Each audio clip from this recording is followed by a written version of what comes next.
So we are recording. Hello, everybody. Today is hot seat day, and Tara, you're picked. So why don't you start by telling us where you are in your overall business. So let's talk about your mindset, your personal training, and your AvaCare all together, because I think we can intertwine them all. But let's just start with where you are right now. Okay.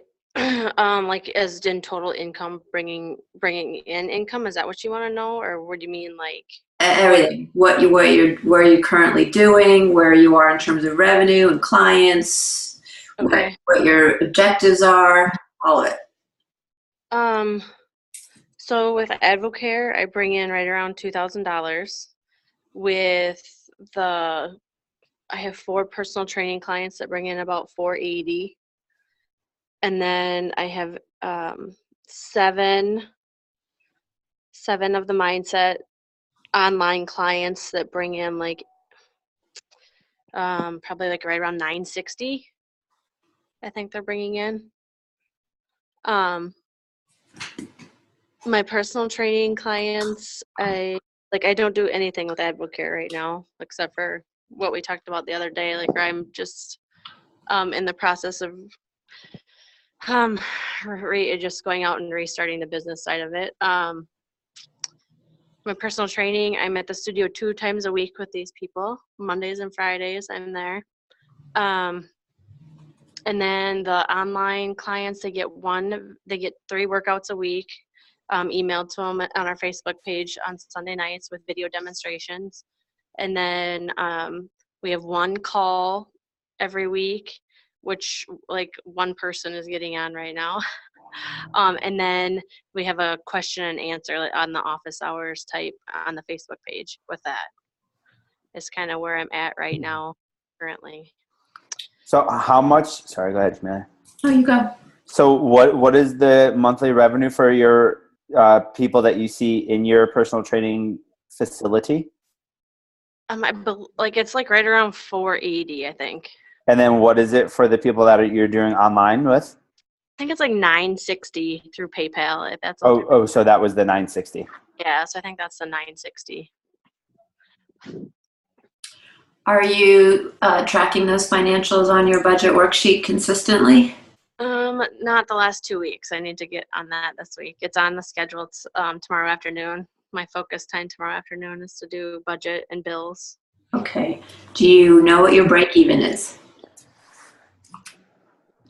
No, not really off the top of I guess I'd but after my rent is like $120 a month, for the personal training studio. So basically like the 480 minus 120, all that the rest of that's take home then, right? Because that's the only bill I have. All my equipment's paid for, Well, on your financial sheet, yeah. Listed out your expenses. And what is the total number of those expenses? That's your break even. We'll So see. things like Zoom, things like your salary, things like any CRM that you have, rent, all of that is incorporated into that worksheet. Because I need to redo that then, because my household budget is in that worksheet too. And I tried to make a new one, because I have my house payment on that worksheet coming out of my business, and I have my groceries it's all together right now. And I tried to cut and paste it or copy it, and I couldn't get it to work. And so that was about 2.5 weeks ago. I tried doing that, and so then I haven't messed with it since, because I was trying to put my salary in there so that I could make a household, because it's all. So right now I probably don't have a whole lot left at the end of the month, but I'm putting almost $1,000 into savings to pay for MPA. Beautiful. All right, so let's do this. Let's take that spreadsheet that you have, and Jeff, I know you have the same one. Helgi, I'm not sure if you have the same one, but create another sheet, one that is for household. All right, so down at the bottom we have those options to create more sheets. Yeah. One specifically for your business expenses, and then a separate one specifically for your household expenses. And the salary that you pay yourself from your business expenses becomes your revenue for your household expenses. All right. So you need to know obviously what your household expenses are so you know how much you need to pay yourself. Right. And what you pay yourself from your business becomes the revenue on your household, and all the expenses from your household come out on that sheet. Let's keep them separate. Okay. Yeah. All right. And then we'll know exactly what your business break-even amount is, including what you need to pay yourself to cover your household. All right. And the goal that I love to tell people is to get your recurring revenue, so the money that you know you're getting each month when you push the button at the beginning of the month and collect your money, equals your expenses. Right? So if your expenses total, including your salary, equal $5,000, what we want is to get all of the recurring revenue, the money that you know you're getting month after month from current clients, to equal $5,000. When you're at that point, it's beautiful because anything new that you have right now becomes icing. Okay. Right? So right now, your recurring revenue is around $3,400 when you add up your Advocare, your PT, and your MPA. Right? You want to look at what your expenses are and get that $3,400 to your expenses. Okay. That make sense? Yep.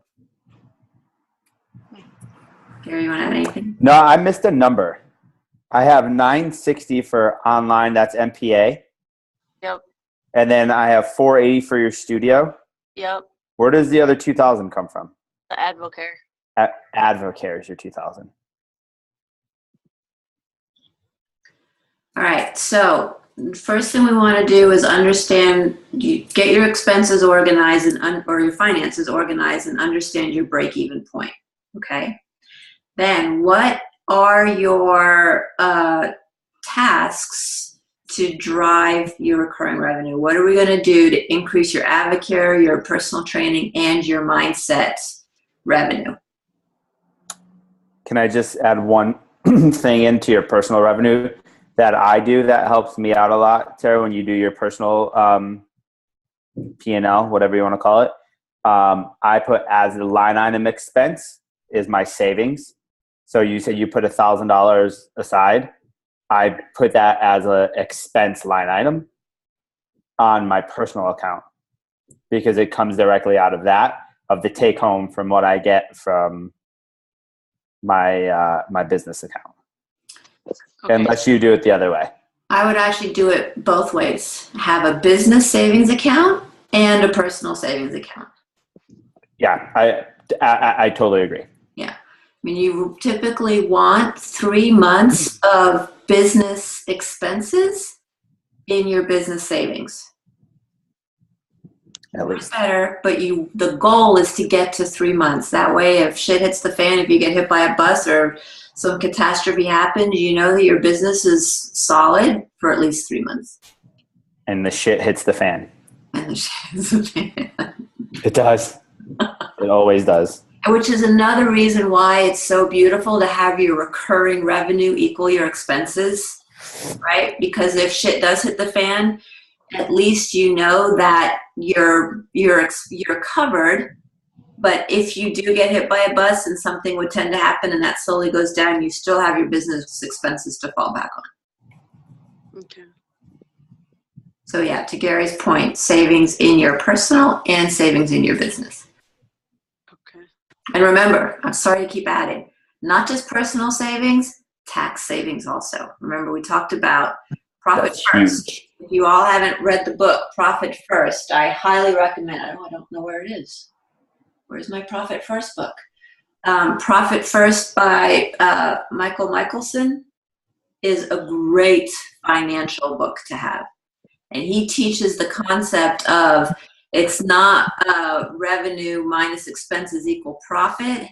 It's revenue minus profit equal expenses. Pay yourself first and make sure you have the right buckets in terms of your own salary, your personal savings and your tax savings. Because the last thing you want, which happens all the time, is for you to get hit with a tax bill at the end of the year that you weren't expecting, and now you've got to use all your personal savings. So always have a separate tax savings bucket as well. And keep going. And make sure that they are separate accounts, that you literally have to take the money out of one and put it into another, and it's difficult to get to. Don't just keep it in your own bank account thinking, okay, it's there, I'm just not going to spend it. No, physically move it into a separate account.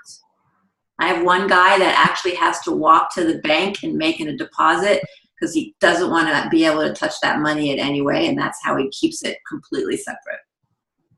For his tax, you mean? For his tax and his savings, for both. Yeah.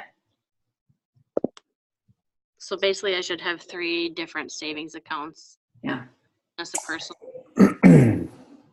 Yeah. Okay. Okay. I've never read the book Profit First, Camelia, but I'll buy it today and I'll get it today. But does Mike Michaels talk about like what EBITDA means and all of that stuff, the earnings before tax and everything? A little bit, but it's a very 5th grade methodology. Okay. But he does give you spreadsheets and expectations. I don't know why I don't have it. It's probably in my closet. He does give you expectations in terms of what percentages to shoot for. Okay. Well, yeah, it's a great book. Let me see. All right, I'll get it today.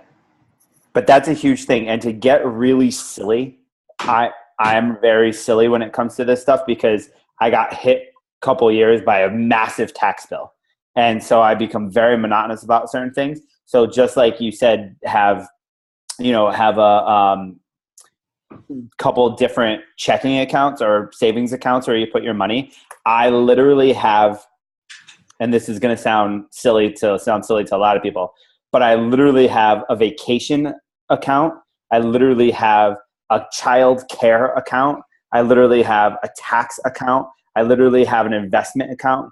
And every single month, X amount of dollars, sometimes every single week, X amount of dollars comes out of the main my personal account and goes directly into those accounts. So I never, ever have to think about anything. It's already in there. So if I ever want to go on vacation, I just take it from the vacation account and I know that there's going to be money in there. So that there's never stress along the way of do I have enough, or at the end, am I going to get hit with a tax bill or anything like that? It's already taken care of. That's what I do. It doesn't work for everybody. It works for me. It works really great for me. Okay. I just put the book out there. Thanks. All right, Tara. So what are your tasks to achieve? Now I'm very disturbed that I can't find my book. Somebody must have borrowed it. I'll buy you another one. I'll send it to you. It's around here somewhere. What are your tasks?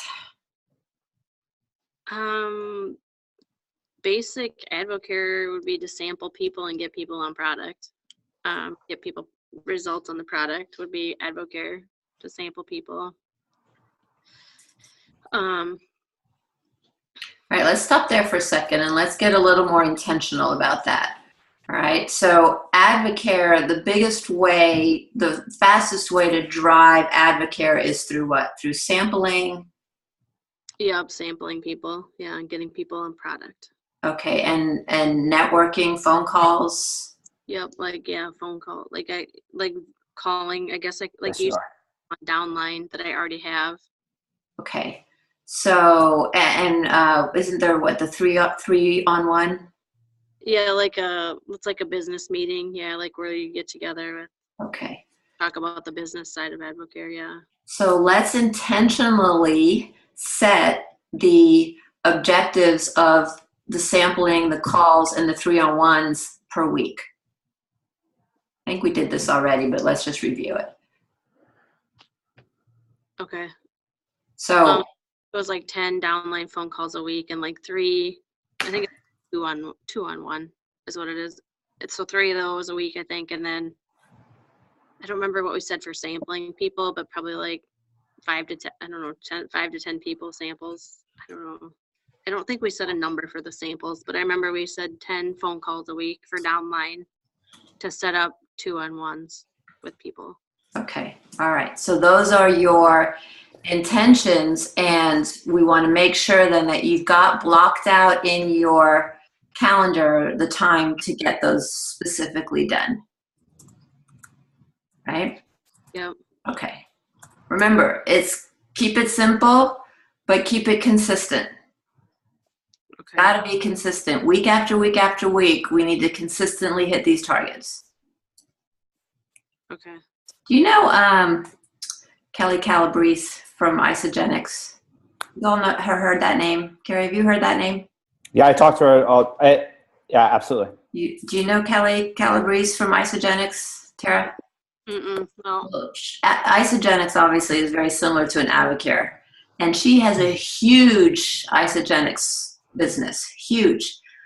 But she literally spends hours a week calling people. 300 calls a week is what she does, right? Consistently. I'm not saying you need to do that, but I'm just saying the power of the consistency grows a business into something amazing. She's going to do over $1 million in sales a year in Isogenics in 2016. She did over 500,000 last year. It's all about the consistency, right? So let's set the target, let's get it in your calendar, and let's make sure that you're consistent on it. Okay. All right, good. What else? I think that was all we talked about the other day. I don't really know what else. I guess we talked about Instagram, but I have not even looked at that yet. Like trying to start an Instagram account or whatever. So my 2 Facebook posts a day, for Facebook. So the other intention we have is to drive people into your MPA and your PT, right? Yeah. Okay. So what consistently can be done to drive towards MPA?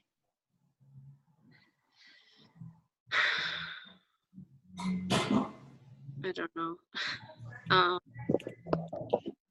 Like I just feel like I don't know, like I need to expand like the people I know probably. I'm sorry, say that again. I need to expand the people that I know, like or that I know on the internet, or like I don't know, like I feel like it's the same people always commenting or the same people like liking my stuff on Facebook.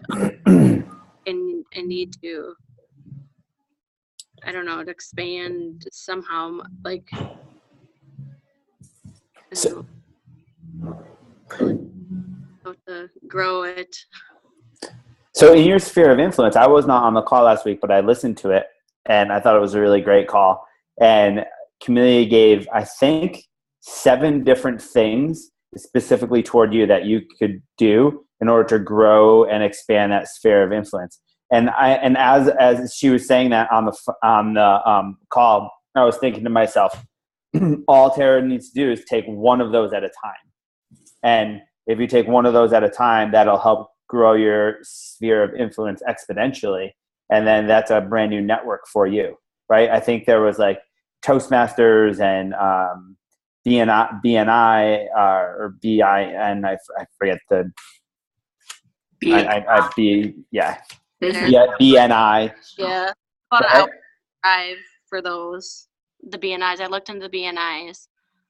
There's about an hour and a half drive to the closest BNI. It's about a 90-minute drive. And I did one. Yeah, like in the middle of nowhere. In the middle of nowhere, yeah.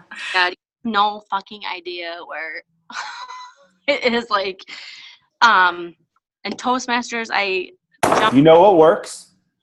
You know what works? I'm sorry to interrupt. It just came to my mind. This woman, she was doing library talks at our local. Oh, she's leaving. She's leaving. I had this great idea, and she just left. Anyway, guys, this woman in my town is doing library talks for free, right? And she's getting ridiculous responses from these library talks. She goes in, sets a time. It's like 8:00 on a Tuesday, and she does every Tuesday for like a month. And first Tuesday, I think nobody came, and then now like people are starting to come. And she she talks about, oh, what the heck did she talk about? It was like laughable. I laughed when I heard what she was talking about. It was something like how to teach math to 3-year-olds, something like that, where it was like, my God, but she has an insane turnout now at the end of the month now, from the beginning of the month, just every single week. I think it's every single Tuesday at 8:00, and it doesn't cost her anything. And she's gained, and all the people that go there and are now on her list, she never knew before. Sorry, I didn't mean to bomb it on everybody. It just starts small, and if everybody just needs to start by, what was it, lesson 1 of MPA, where you make your list, right? Make your list of everybody you know and every club and organization that you have access to, or somebody you know has access to, and start picking up the phone, making connections, reaching out, and finding that one. All you need is one. And it's out there. You just have to be consistent in doing the work to find it. I think the reason I brought that up was because I know that Tara's kind of out in the middle of nowhere, but there's got to be a library near her house somewhere. Well, there's a library, there's churches, there's community centers, there's moms clubs, there's still people. Yeah. Everywhere you are, there's still people. And the people are that's all you need is people. Mm-hmm. That's a classic line right there. That's all you need is people. All of you. That's all you need is people. Take it from Helgi. He found people. All he did was start talking to people, and all of a sudden his business is booming. Helgi, while Tara's taking care of her customer, let's talk a little bit about your program moving forward, like we said we would do yesterday, in terms of growth and leverage. Just so everybody's up to speed, talk to us about where you are right now. So how many people have signed up right now in my 12-week course? Yeah, review the program, the cost, your involvement or your commitment, and how many are in there, and let's figure out the best way to move you forward. So I have at the moment 26 in the course, the 12-week course, which is I do 1 lecture a week, which I just record that I can use over and over again. So it's only like 10 to 20 minutes lecture or presentation. Then I do, people have the options to post a question on the Facebook page. So I don't know how many I will get on there. So I will say at least maybe 30 minutes to an hour a week, roughly, answering questions. Then I have 4 Q&A conference calls. So that's 4 hours total. And then I have a 15-minute call, a private call with everyone in week 8 and 9.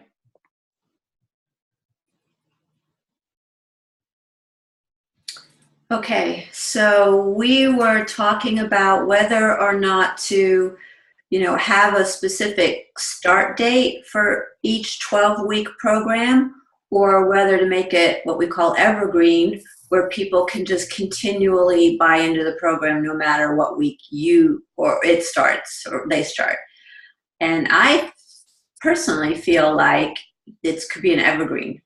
And that's why I told him not to stop selling, because I don't see why, and let's brainstorm about this a little bit, I don't see why somebody can't start 2 weeks from now at the beginning, because you've recorded the videos, they're loaded up, and just start from video 1 and go through the program. Right? Yeah. Gary, do you see a hole there? No, the only thing that I would see would be a complication would be that you would just have to be diligent on the 8 and 9 week phone call. Yeah. Yeah. Yeah, you definitely have to track. You definitely have to track where people are in the program, and you have to, after the 12 weeks, what happens? Do they lose access, or do they continue paying $95 a month and still get the access to the old lectures and the group calls? I mean, what happens after week 12? Well, I haven't really thought about it. Well, I know we're only on week 1, but that's a consideration. So there's a couple things to think about there. Do you want the administration of having to know when people are at week 12 and drop them off? Or, I think it's beautiful, do you just keep them on, maybe keep them on at $95 a month, and they still have access to everything, and they still have access to the group calls? Yeah, that's an option. But I mean, I was thinking that maybe I would start. I don't know. I just like to have like a start and an end date with it. I don't know. I think it's more probably easier for me to settle the course. Okay. It's just what I thought, but. Well, if you have a start and an end date, that's great. So, we started March 4th with first 12 weeks.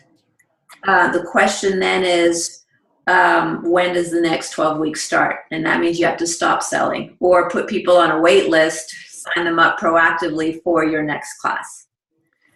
Can I throw out an idea of a change of perspective on that whole thing? Yeah. Is just like when one joins a gym, there's usually not a start and an end date to the training sessions, right? It is an evergreen, and they continue to pay $95 every single month to be a member of that gym, right? Why can't, and I totally understand, and I'm not saying do this, I'm saying this is just an idea. Keeping it evergreen, and every month or every week you do a lecture presentation, 20-minute lecture. I think you could probably do that for 25 years and have something different every single time, right?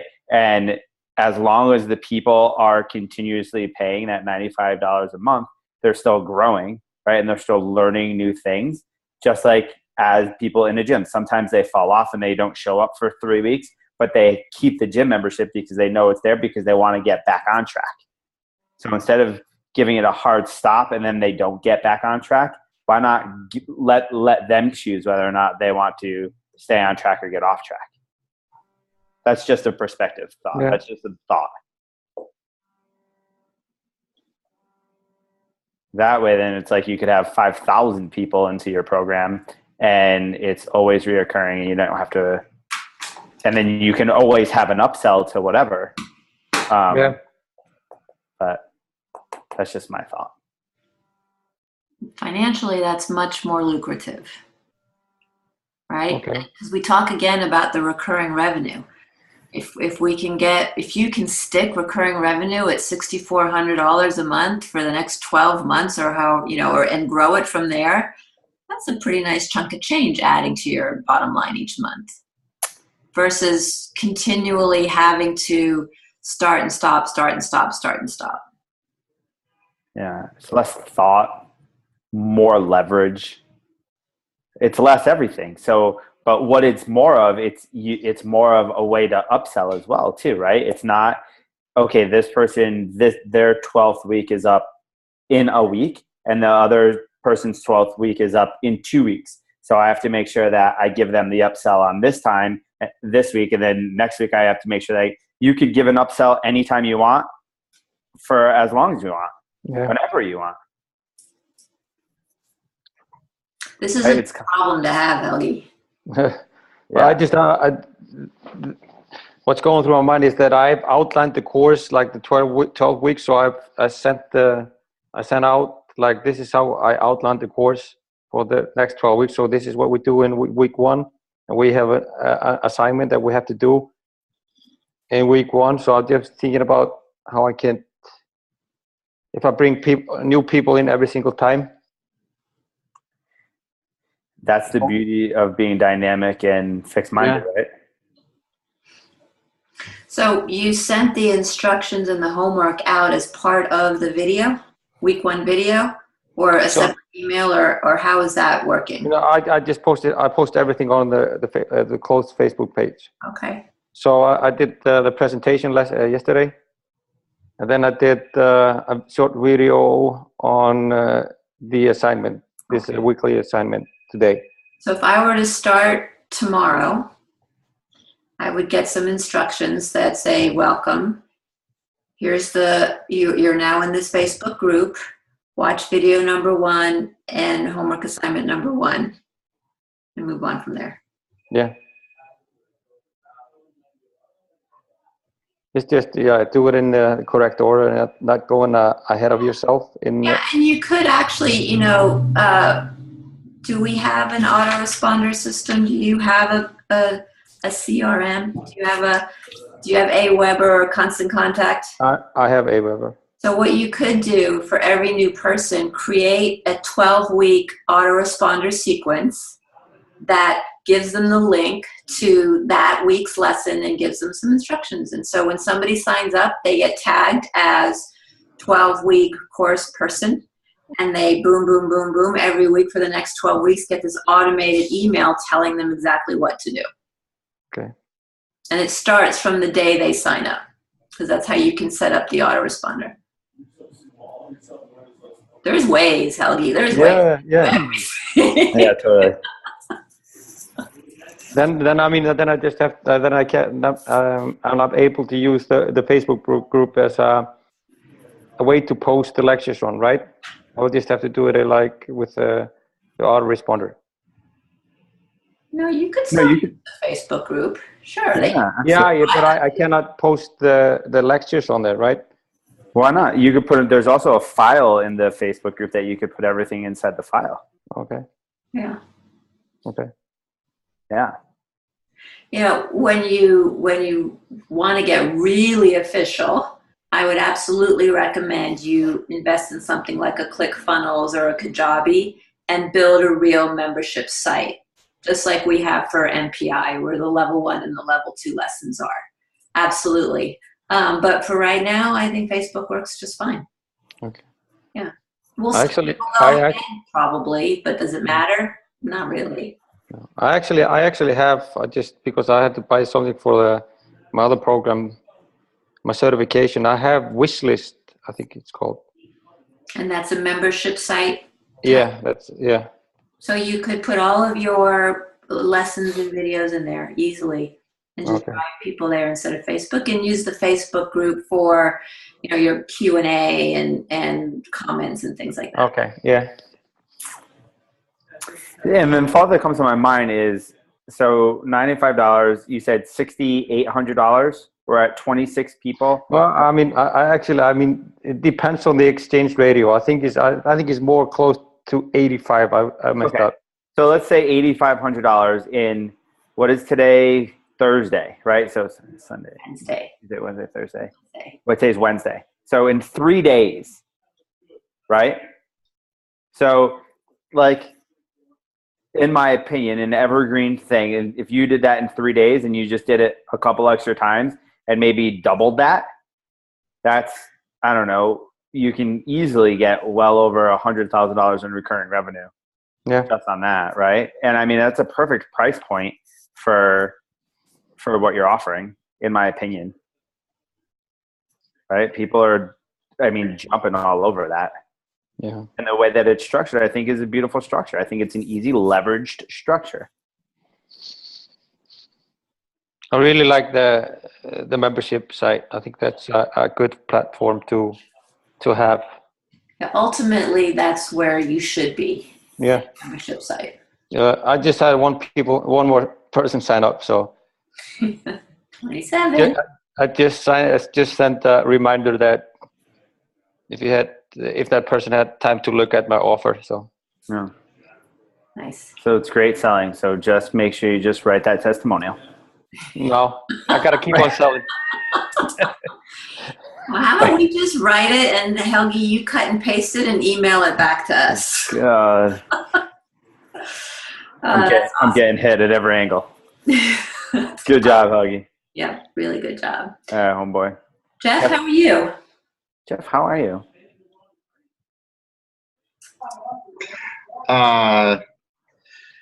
Doing all right, I guess. What's going on in your MPA world? Not much. Tell us. Elaborate. I'll pull your teeth out. Well, I've just, it's been a very super hectic last couple of weeks. So the MPA stuff has been put on the back burner, and so that's kind of where I'm at with that. But as far as my other stuff, I've been rocking that out as far as the recruiting stuff. And this is like from now until May is huge time for me as far as recruiting goes. So just trying to manage everything. How is the use of your calendar? The last 2 weeks, as far as this stuff and workouts and family stuff, really good. Adding MPA has been the struggle.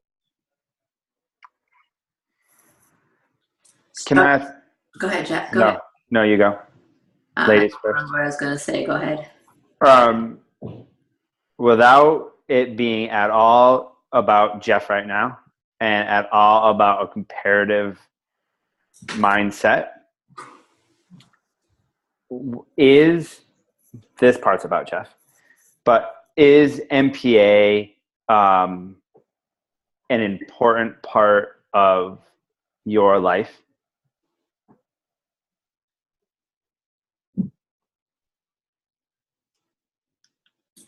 Yes, but I think it's not in the top 4. So I think that's kind of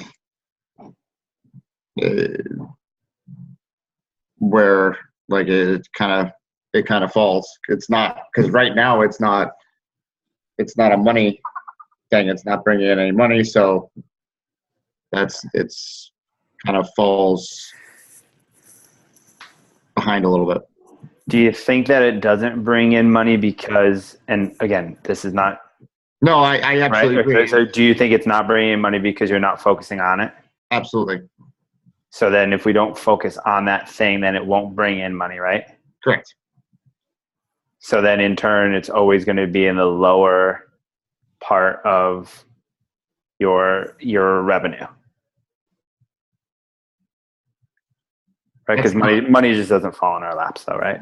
Right. No, and that's something that I definitely over the last couple of weeks have been struggling with, just adding even little bits and chunks. For instance, like the weekend is usually a time for me to get a lot of stuff done. This weekend, Friday, Saturday, Sunday, I was outside from 7:30 in the morning till 9 o'clock at night at a soccer tournament recruiting. So at like March, I'm gone every single weekend at a different tournament far away. And so I'm trying to figure out the times during the day to schedule everything in. Desire and intention is a huge part of growing a business. Not to put Helgi on the spot, but Helgi, tell your story about how you got 27 people in your program over the last 3 days, starting from the weekend. Can I just say real quick, I want him to tell you that, but can you also tell them everything else that you're doing? Yeah. Working with me on play and everything else. Yeah, I mean, I have my own facility that I run. So I actually have 2 locations. One like main facility, then I do morning sessions at my at the town where I live. So that's 4 sessions in the morning. Then I have the facility to run, and I'm doing the play certification, which has taken up a lot of my time. Then I'm coaching my son's basketball team. What else? Then I have the MPA. And then I have, of course, then I have a license program, like the play program that I have to take care of. So I have 10 licensees here in Iceland. So what happened this weekend? Yeah, this weekend I had a basketball tournament. So my daughter and my son were playing. So I had to get up at 6:30 and I was attending a basketball game from 8 o'clock to 8 a.m. to 8:30 p.m. on Saturday. You were coaching it, weren't you? Yeah, coaching. Sorry, coaching, and I was coaching on Sunday from 8 a.m. to 5:30 p.m. So when I got back home, I was exhausted. I just remembered that I had to put out a post on my program, about my program, and I said it's way too late. So I just decided to message people, just tell them that I have this program, and that's how I got 27 people on board. Like I told Gary, I was way too tired to overthink it. I just sent them out. I love that. And it literally read, I have this program. Something along, he had to translate it for me. So it was like literally, I have this program. Did you put the price in the program? No. I have this program. Would you like to be a part of it? Something like that. Like that. Yeah, I was like, yeah. I have this. I'm starting this mindset program. If you're interested in learning more, just please let me know, and I will send you information about it. And it was a PDF file with how the course is laid out, and I actually had the price at the bottom of the PDF file. Improvise, adapt, overcome. Right? If it's really something that you believe in and you want to make it happen and you want to generate the income flow, you figure out a way to get it done. Yeah, I think probably the best part was that I didn't even overthink. I mean, like I said, I was just too tired. And Jeff, that's not comparing. We're not comparing Helgi to you or the situation in any way. It's just in perspective, and it's just an idea. Oh, no, I get it. I mean, it's one of those situations where, you know, I've spent a lot of time on the recruiting process, which has been out of this world, and that was the immediate concern. I've sent more emails in the last 2 months than I did probably all of last year. Yeah. So now it's having success with that and converting it to what I'm doing in MPA, which is, in a way, there's a lot of similarities, but in a way it's completely different. So that's kind of now, you know, it's that time management, getting control of it, and now using it to my advantage. Now that I've had success, it's kind of, that's the thought process going forward. So I'm moving. Like, I've done some stuff, but I was at a clinic on Friday, and I was talking to a lot of people that I probably normally wouldn't talk to, presenters, and and I was just putting my name out there. Hey, I've got a program coming, and that's kind of happened the last couple of weekends, where I've gotten people's contact information and that type of thing. So it's going forward, it's getting put in more of a like an organized fashion for me. If it's not scheduled, I won't, or if it's like loosely scheduled, I won't do it. Okay. Go ahead, Helgi. Hey, I mean, I wanted to share one more thing, and that's just, I mean, the reason why I got all those sales because I've been very consistent with my posts. I've been doing, like, I don't know, Facebook posts now for a whole year. And I mean, I didn't reap the benefits right away, but I think now, if I have just sent out the message, I have this mindset course, without putting out the post, I wouldn't have gotten those sales. But I mean, if you just consistently put out posts, and then you say you have this course, people can relate to you, and a lot of people relate to my posts. So I think it's very important to be consistent with that. That's the relationship building piece. That's so huge. Yeah. And Jeff, we've talked about that, and maybe that's, I mean, because true, you've come a long way over the last few months in terms of getting organized and getting this whole recruiting system in place, which is one of our top goals, was to get this recruiting system in place so that you can get recruits, which is beautiful. But to Helgi's point, it's probably a good time and something that we've talked about to get those consistent posts going, right? To start, even if we can't focus on building the MPA program for yourself, we can at least start to build the relationships and have people primed and ready to buy when the program is ready to be sold. And that's not a huge amount of effort each week to do. Like we talked about, take some time over the weekend or whenever, small block, schedule them out, put them in a Hootsuite or something where they can automatically be posted for you and you don't have to worry about it except for that once a week.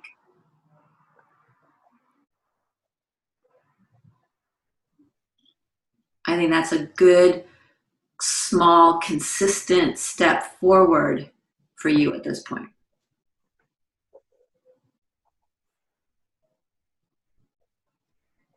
Layering on, right? We always talk about layering on. This is the next thing to layer on.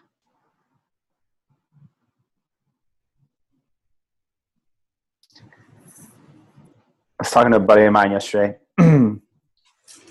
last night, and we were talking about average and excellence and people being average and what that means and what that looks like and things like that. And there was a certain situation that happened here in Connecticut, in my town where my gym is. Did you hear about it? Jeff, is that why you're smiling? Or Camille's talking? Yeah. I have bound nature when that happens.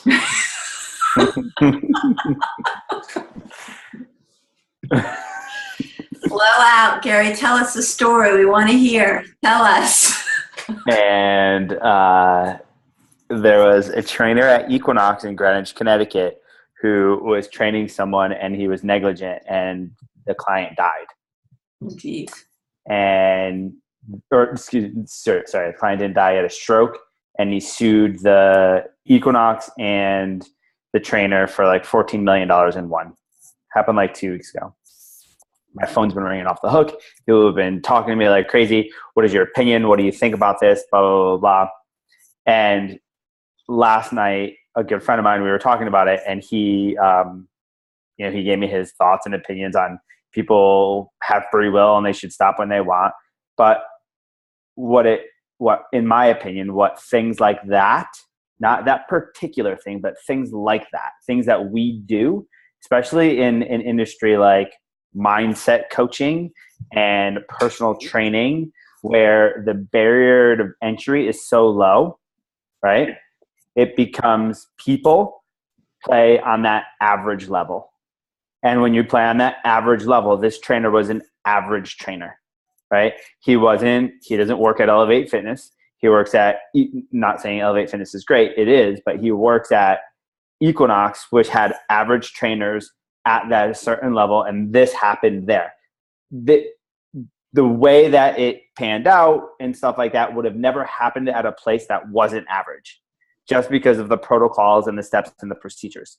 And we were talking on how there's average people in a lot of different industries. My belief in all of you guys that are actually on this phone call right now are not average, but sometimes we play average. On the soccer field, Jeff, you have players that you know have the potential to be great, but they play average. And it probably frustrates you because you're like, why are you playing average? When all you have to do is just do this little thing and you'll be that much better. Am I incorrect in saying that? Right. Yeah, absolutely right. Absolutely right. All of us have that.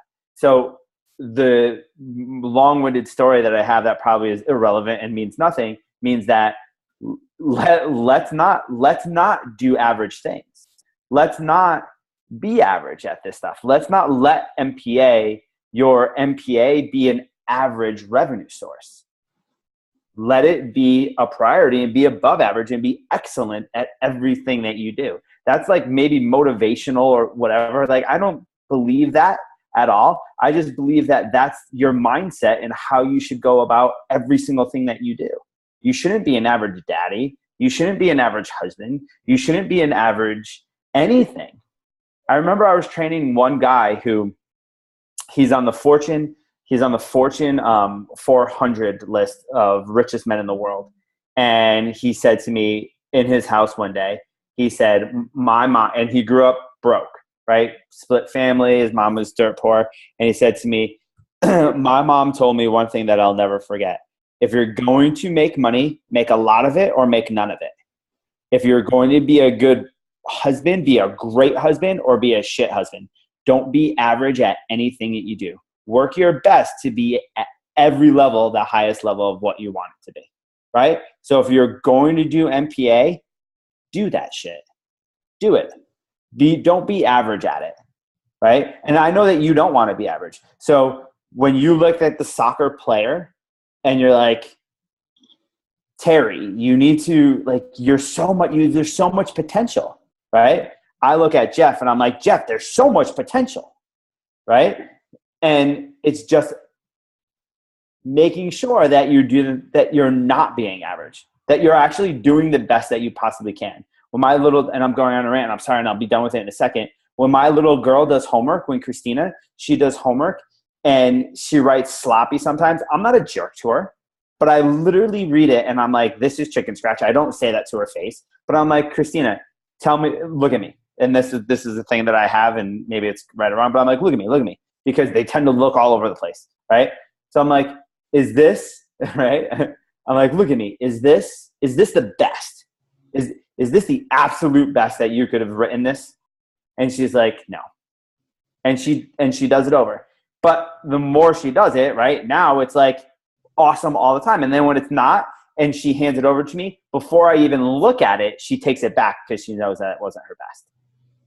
Right? So that's a whole rant of a whole lot of things that probably didn't mean anything. But the point of it was just don't be average. Don't let MPA be average. You're not average. You're not. That's why you're part of this program, because you're not average. I love that you always end these calls with such beautiful words of wisdom. We need to tagline that somehow. That was awesome. Gary's minute. Gary's minute. I love it. Gary's minute. Okay. All right, guys. I think that's a great ending. Go be above average. All right, folks. Have a great week. Thanks, everybody. Bye, guys.